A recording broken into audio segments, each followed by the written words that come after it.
Kisah ini dimulai pada bulan Desember tahun 1944 di tengah hutan Arden, tempat sekelompok tentara Amerika bergerak menggunakan truk. Truk itu tenggelam ke dalam lumpur tebal dan berhenti total.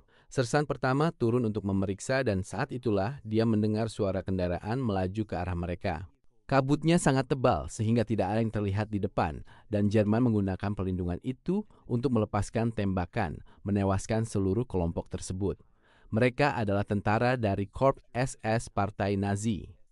Mereka bergerak di sepanjang sisi truk dan menghujani truk itu dengan peluru, dan tidak seorang pun diizinkan untuk melarikan diri. Namun, sersan pertama itu masih memiliki semangat hidup. Saat tentara Jerman kembali naik ke tank mereka, dia diam-diam menembak jatuh salah satu dari mereka. Pasukan Jerman mundur dan meninggalkan prajurit mereka yang tertembak di belakang. Adegan beralih ke seorang wanita bernama Nyi Caldwell yang menerima kunjungan dari seorang kolonel Angkatan Darat SS John Castle. Dia datang untuk berbicara dengannya tentang rencana pensiunnya. Pertempuran Bulge yang sama yang John ikuti adalah pertempuran di mana putra Caldwell terbunuh. Namun Caldwell tidak mau berbicara dengan John karena perusahaannya, Gafflin, menolak membayar pensiunnya dan dia tidak punya uang untuk menyeret mereka ke pengadilan. Jadi John memberitahu dia bahwa orang-orang di Gafflin sangat menghargainya, bahwa dia adalah karyawan terbaik dan dia tahu ini secara langsung. Adegan kembali ke masa ketika John berada di Belgia. Dia adalah kapten dari batalion Zeni. Dia memerintahkan salah satu tentaranya, Cass, untuk pergi ke rumah sakit karena 3 jari Cass telah putus. Cass tetap menolak, bersikeras bahwa mereka belum selesai di sini. Tapi keputusan Castle tetap berlaku. Kolonel itu memberitahu John bahwa dia harus bergerak sejauh 5 mil dan memblokir jalan karena serangan balasan besar-besaran Jerman telah berlangsung selama 3 hari. Mereka harus menghentikan mereka tepat di situ agar mereka tidak pernah sampai ke depo bahan bakar. Kolonel itu menjelaskan bahwa itu adalah divisi Panzer SS pertama yang melewati jalan itu. Divisi ini dulunya bertugas sebagai pengawal pribadi Hitler.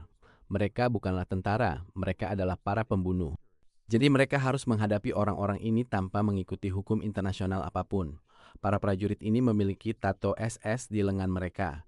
John memutuskan untuk mengawasi penghalang jalan itu secara pribadi.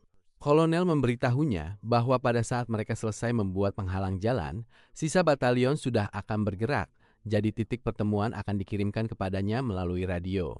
Tim J memuat peralatan mereka dan berangkat menggunakan truk. Di kampung halamannya, John adalah seorang insinyur pertanian, yang berarti secara hukum ia diperbolehkan untuk menghindari wajib militer, tetapi ia tetap memilih untuk bergabung dengan tentara. Kemudian truk mereka mogok di tengah jalan dan memperbaikinya akan memakan waktu 1 jam penuh. Jadi John memutuskan untuk melanjutkan perjalanan dengan berjalan kaki. Di sekeliling mereka, bom-bom meledak.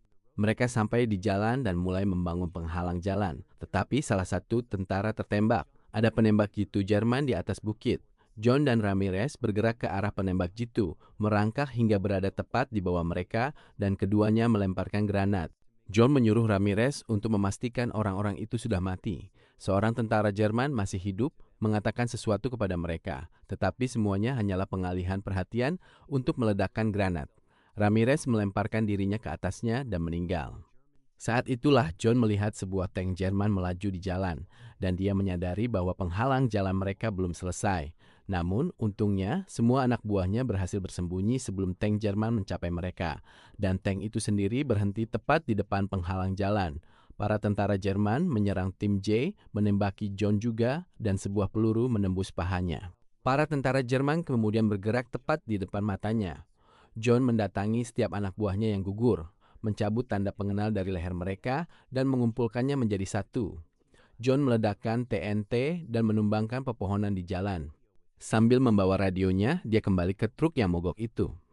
Kakinya terkena peluru, jadi dia membalutnya dengan perban dan mencoba menghidupkan mesin. Tetapi tentara Jerman lewat tepat di depannya dan John bersembunyi dari mereka.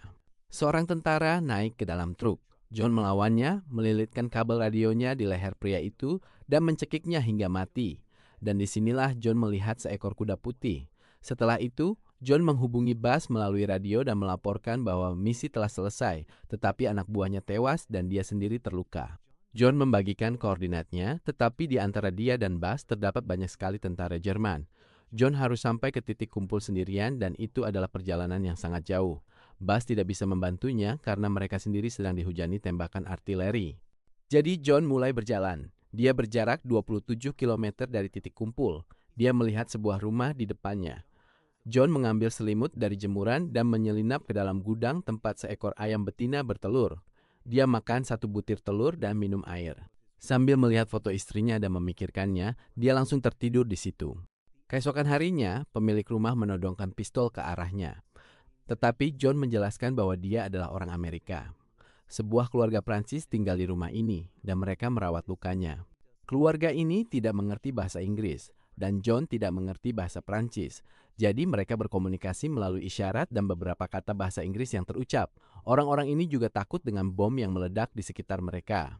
John menunjukkan peta kepada mereka dan bertanya di mana rumah ini berada, lalu mencoba menghubungi markasnya. Namun saat itu juga, tentara Jerman tiba. Keluarga itu menyembunyikan John di sebuah kompartemen rahasia yang dibangun di bawah lantai. Para tentara Jerman menodongkan senjata ke arah mereka dan menuntut informasi tentang depo bahan bakar Amerika. Mereka mengarahkan pistol ke putri wanita itu untuk menakutinya, lalu mereka menembak wanita itu.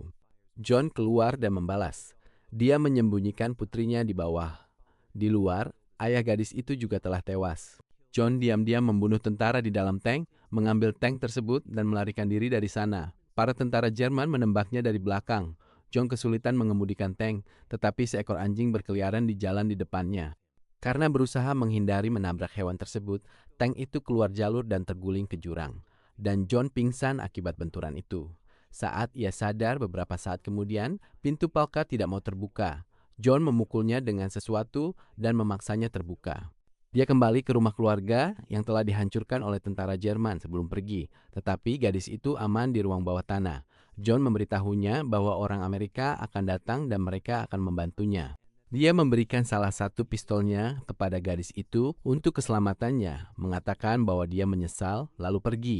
Begitu dia melangkah keluar, dia langsung menangis terseduh-seduh. Dia terus berjalan, dan di depannya barisan panjang tank Jerman melintas. 19 km dari titik kumpul, John menghubungi Bas melalui radio lagi, tetapi Bas tetap tidak bisa membantunya.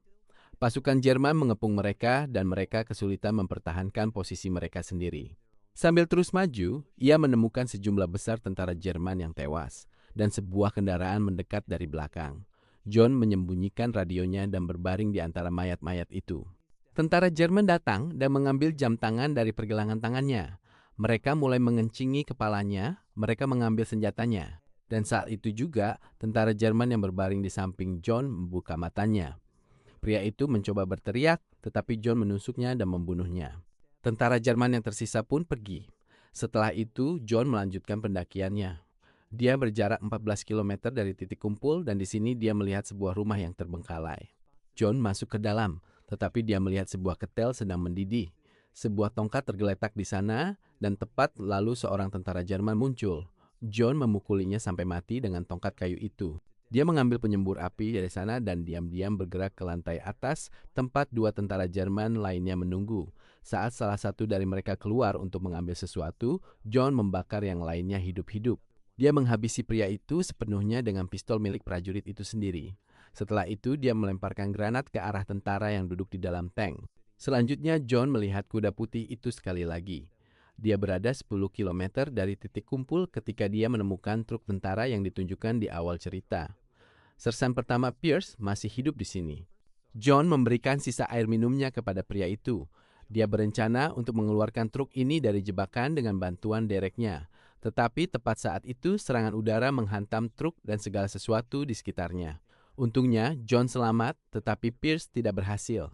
John harus melanjutkan perjalanan tanpa truk. Sekarang dia hanya berjarak 3 km dari titik kumpul. Dia melihat kuda putih itu di depannya lagi, tetapi serangan udara kembali dimulai di sekelilingnya. Bom meledak tepat di samping John dan peluru berhamburan. John berbaring telentang sambil menangis. Dia berdoa kepada Tuhan agar semua ini berhenti. Pujian untuk dibawa pulang. Dia mulai memikirkan istri dan anaknya. Ia sadar kembali di malam hari. Saat dia bangun, dia mendengar suara rantai. Rantai itu milik seekor anjing, dan anjing itu milik seorang tentara bernama Bellingham yang membantu John.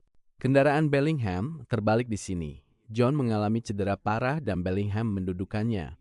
Ketika John bertanya, dia mengatakan bahwa dia sedang menuju ke divisi ke-99 untuk memberikan beberapa peta kepada komandan, tetapi Bellingham tidak mengetahui posisi mereka saat ini. Jadi John mencoba menghubungi batalionnya melalui radio. Bellingham membantunya memperbaiki radio agar bisa berfungsi. Radio ini menemaninya sepanjang perjalanan, tapi kali ini tidak ada respons yang datang. John dan Bellingham mulai membicarakan perang. John memberikan sebatang rokok kepada Bellingham dan saat itu juga terdengar respons dari radio. Batalionnya telah mengamankan Ellenbourne dan mereka juga mengirimkan aset untuk membantunya.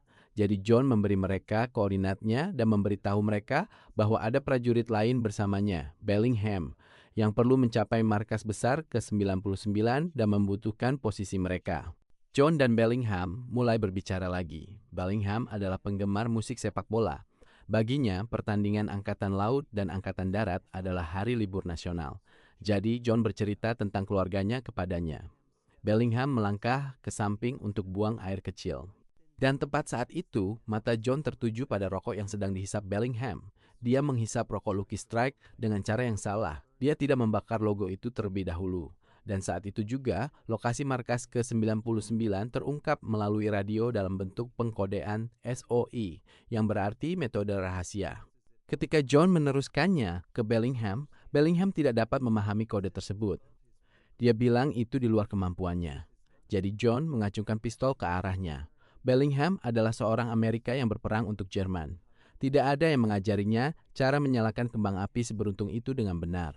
Bellingham mengatakan dia bukan anggota SS, jadi John menyuruhnya menunjukkan lengannya, di mana anggota SS mendapatkan tato mereka.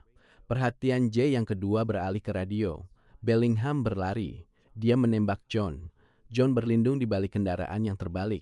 Dia hanya memiliki 2 peluru tersisa dan Bellingham memiliki senjata otomatis penuh. Dalam upayanya menembak John, dia juga membunuh anjing itu.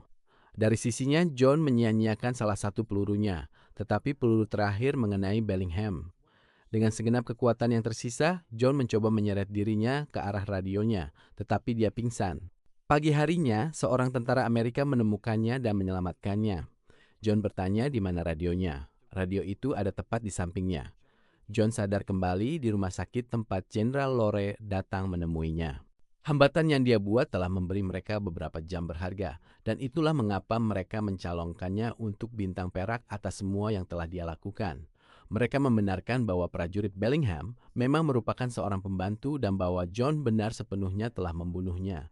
Namun John menolak menerima medali tersebut. Dia percaya bahwa karena dia tidak bisa menyelamatkan orang-orangnya sendiri di bidang musik, dia tidak pantas mendapatkan medali apapun. Untuk itu, Jenderal Lowore memberitahunya bahwa tugasnya bukanlah untuk menjaga agar anak buahnya tetap hidup. Tugasnya adalah menjaga agar orang-orang yang menunggu di rumah tetap hidup, sehingga dia bisa menyimpan ucapan terima kasihnya untuk dirinya sendiri. Setelah itu, John menulis surat atas nama setiap anak buahnya yang gugur. Nah, Nyonya Caldwell mengatakan bahwa prajurit itu menyebutnya permainan Angkatan Laut, Angkatan Darat. Dan semua orang di Amerika tahu bahwa kita menyebutnya permainan Angkatan Laut, dan disinilah alasan sebenarnya John mengunjungi Nya Caldwell terungkap. Radio yang menemani John sepanjang perjalanan itu dibuat di perusahaan yang sama tempat Nyonya Caldwell bekerja. Namun dia mengatakan tidak ada cara untuk mengetahui bahwa dialah yang membuat yang satu itu. Jadi John memberitahunya bahwa dia telah melacak semuanya dan unit itu dibangun di bawah kepemimpinannya. John menyerahkan cek kepadanya Caldwell. Melihat itu, dia terkejut. Harganya adalah $9.000. Nyonya Caldwell telah mencoba menyelesaikan masalah ini dengan Galvin Industries selama bertahun-tahun. Tapi John sekarang memberitahunya bahwa sebagai orang yang bertanggung jawab atas semua pembelian peralatan radio di seluruh negeri untuk Angkatan Darat AS, Galvin tidak punya pilihan selain mendengarkannya, atau dia akan mencari pemasok lain. Setelah itu, John berjalan keluar dari sana dengan pincang. Dia menidurkan anak-anaknya dan tepat di kamar mereka, radio itu tersimpan rapi. Dan dengan demikian teman-teman, cerita ini berakhir. Beritahu kami di kolom komentar bagaimana pendapat Anda tentang penjelasan ini. Dan jangan lupa komen like dan subscribe.